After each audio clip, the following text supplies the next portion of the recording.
Bonjour à tout le monde, ici Jean-Claude Célie, guérisseur, magnétiseur en Suisse. Aujourd'hui, je vais vous lire une partie des lettres du Christ qui m'a beaucoup interpellé et qui m'a fait beaucoup réfléchir. Mais auparavant, êtes-vous bien abonné à ma chaîne YouTube? Si ce n'est pas le cas, je vous remercie d'avance de vous y abonner, de liker ma vidéo si vous l'appréciez et de lire les commentaires sous la vidéo afin de trouver mon site internet ainsi que mes coordonnées téléphoniques et d'autres liens utiles. Je vous lis maintenant cette fameuse lettre du Christ. Moi, le Christ, dans mon amour pour vous, je viens vous résumer tout ce que j'ai perçu pendant mon illumination dans le désert et tenté d'enseigner aux Juifs en Palestine il y a 2000 ans. Certains moments de ma vie terrestre sont relatés dans certaines lettres. Autres, si vous les avez lues, vous savez qu'il est primordial pour votre bien-être de retenir ce que je ne dicte pas ces lettres pour enseigner et confirmer ce que mes disciples ont dit, eux qui fondèrent une religion basée sur ma vie et mes enseignements qu'ils appelèrent christianisme. Le christianisme est une religion formelle qui, par pur opportunisme, a conservé de nombreuses croyances juives contraires à la vérité spirituelle de notre source de l'être. Quel rapport peut-il y avoir entre verser du sang et l'esprit universel? Comme vous l'avez certainement déjà compris, mon enseignement depuis le début de ma mission sur terre en Palestine reflète toujours la plus haute vérité spirituelle de l'existence. Il n'y a rien à voir avec la logique et les concepts purement humains. Aussi, je répète et j'insiste, si, il y a 2000 ans, mon personnage sur terre était celui de Jésus, le motif de ma présence, la présence christique qui imprègne ces lettres, est d'atteindre les âmes sensibles et inspirées afin qu'elles apprennent à faire appel à l'aide divine lorsque les temps d'horreur s'abattront sur le monde. C'est pourquoi mon puissant désir de sauver ceux qui peuvent me recevoir se matérialise sous forme de lettres recelant la vérité de l'existence. Sachez-le et prenez-en acte. Apprenez et gardez en mémoire que je suis venu chez les Juifs en Palestine 70 ans avant la destruction de Jérusalem. Je suis venu avertir les Juifs que leur code de conduite leur serait totalement inutile lorsque les tribulations futures s'abattraient sur eux, les envoyant dans un monde hostile. Il est dit dans l'un des évangiles que je pleurerais de désespoir ayant échoué à rassembler le peuple juif sous mon aile, comme la poule avec ses poussins, pour le protéger quand viendrait le temps de la destruction. Mais les gens ne m'écoutèrent pas. Au contraire, leurs dirigeants religieux me condamnèrent à mort. Après que les Juifs se soient dispersés, leur temple leur ayant été enlevé, comprirent-ils la leçon de leurs expériences? Se demandèrent-ils pourquoi une telle catastrophe s'était abattue sur eux? Non. Ils persistèrent à suivre leurs vieilles traditions et à croire en leur supériorité, bien que les événements historiques leur aient prouvé maintes fois qu'ils subissaient des désastres tout comme les autres peuples. Aujourd'hui encore, ils choisissent d'ignorer les vérités de l'existence que je leur ai enseignées en Palestine et s'attirent exactement les mêmes conséquences que celles qu'ils connurent après ma vie terrestre en Palestine. Où qu'ils habitent, leurs valeurs matérialistes, leurs traditions d'œil pour œil, leur attirent la misère humaine qu'ils ont causée à d'autres tout au long des siècles par leur arrogance et leur cupidité. Tout ce qu'ils endurent, ce sont eux qui l'ont provoqué. Cela vaut aussi pour ceux qui s'allient à des Juifs pour tirer profit de leur puissance monétaire dans des sphères financières et sur les marchés mondiaux. Qui empêche la grande majorité de la population de manger à sa faim alors qu'il y aurait bien assez de réserves de nourriture pour nourrir les gens si le profit pour le profit était abandonné. S'ils le voulaient, les dirigeants financiers pourraient planifier une distribution des surplus de biens aux nécessiteux.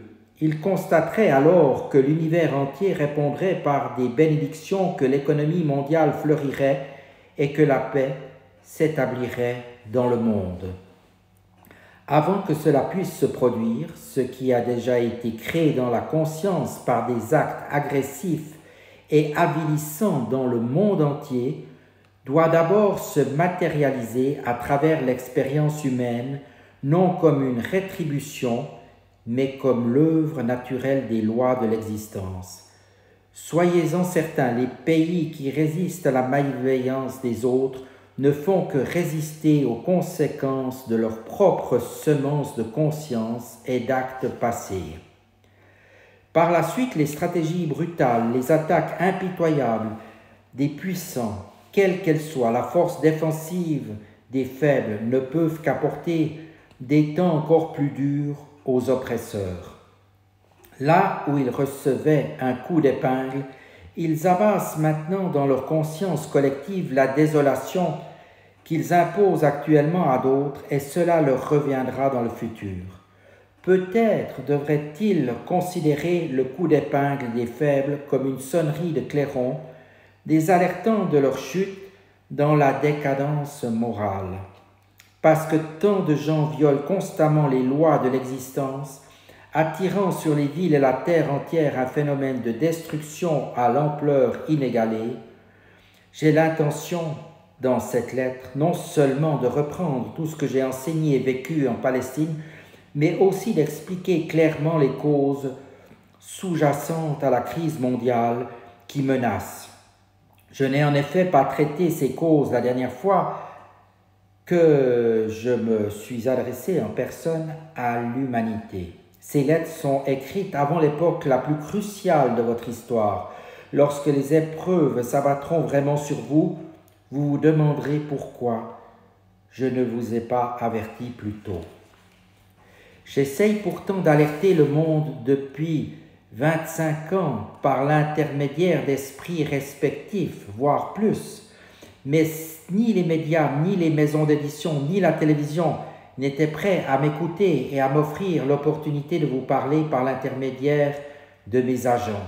Les politiciens pouvaient vous atteindre, mais moi, le Christ, je ne le pouvais pas à cause de la dureté de votre cœur et de votre refus d'admettre que moi, le Christ vivant, je puisse revenir maintenant par l'intermédiaire d'esprits déprogrammés et dévoués pour avertir les nations de l'avenir qu'elles se créent.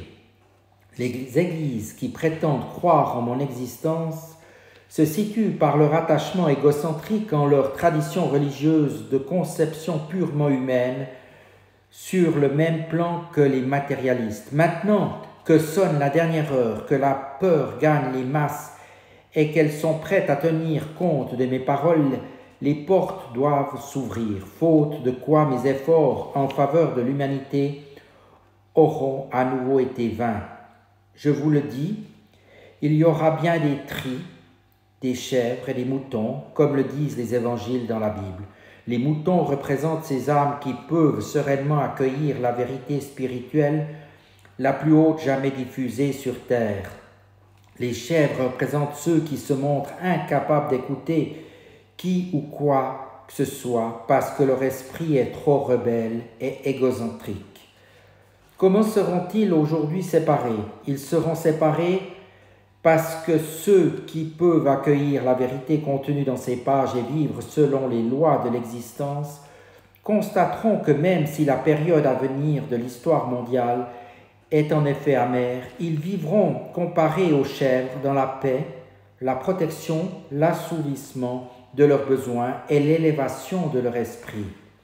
Les chèvres devront hélas supporter toute la force terrifiante de leur conscience rebelle innée. Ce n'est pas la punition d'une puissance supérieure, mais la conséquence naturelle de la loi de l'existence. Ce qui réside dans votre esprit et votre cœur finit par s'extérioriser dans votre corps, votre vie et votre environnement.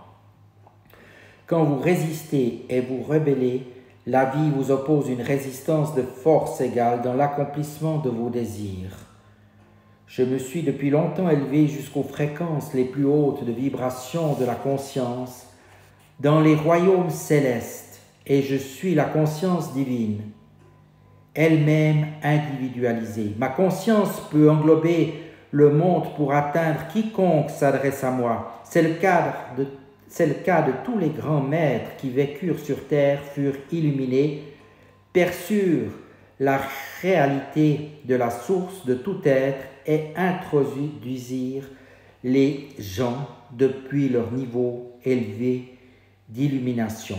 Ils furent élevés en puissance spirituelle pour traverser le voile dense de la conscience humaine et percevoir ce qui est vraiment au-delà du monde de la matière. Ils virent aussi clairement que le permettait leur conditionnement mental, l'unité fondamentale de la création à l'intérieur du royaume de la créativité elle-même.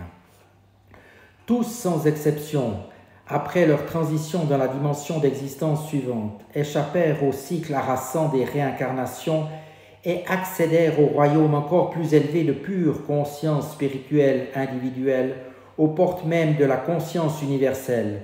Ils sont devenus conscience divine individualisée, possédant la puissance de la pénétration de la conscience divine. Eux aussi font partie de la conscience christique, comme je l'ai dit dans une précédente lettre.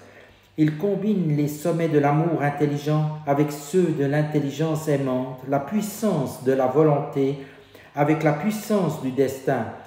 Ils sont également masculins et féminins dans leur conduite.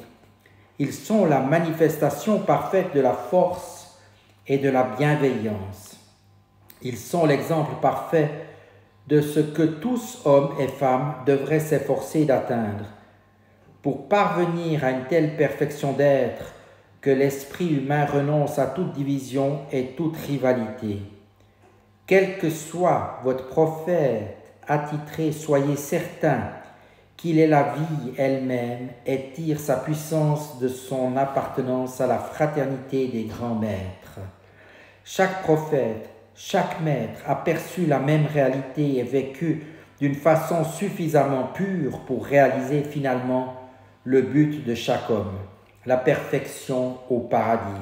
Comprenez cela, c'est essentiel, et voyez combien les différences que vous faites entre vos maîtres sont erronées parce que nous sommes tous unis dans notre source commune de l'être. Nous sommes une fraternité d'êtres de la vie, manifestant chacun avec notre individualité la vérité la plus haute de notre source de l'être. Nous sommes égaux en pureté, puissance, beauté, grandeur d'esprit, d'amour. Par conséquent, vous, les moutons de toute conviction religieuse, qui avez suffisamment développé la compréhension spirituelle de votre unité fondamentale dans votre source de l'être, cherchez rapidement à vous rassembler dans une même fraternité dans vos villes et pays et reliez-vous à vos frères spirituels du monde entier, sans vous préoccuper de tout ce qui se passe dans le monde extérieur. Transcendez donc toutes vos différences religieuses, chrétiens, soufis, musulmans, juifs, israéliens, palestiniens, hindous, bouddhistes, etc. Considérez que vous êtes tous pareillement dans le havre de sécurité, de l'amour universel et de la protection intelligente universelle, en paix avec vous-même, les uns avec les autres et avec ceux qui sont décidés à lutter jusqu'au bout. Ce n'est qu'ainsi que votre planète survivra aux tourments à l'avenir. La personne qui a reçu donc ces communications du Christ l'a fait pendant 50 ans au cours de rituels de purification graduelle. Elle a reçu ses pensées, elle a communiqué avec le Christ. Et à 80 ans, elle a accédé au désir du Christ de retranscrire ses lettres sous forme de dictée. Et c'est cet extrait que je vous ai lu auparavant qui vient de sa part. J'espère que vous aurez apprécié et je vous dis à tout bientôt. et merci de votre attention.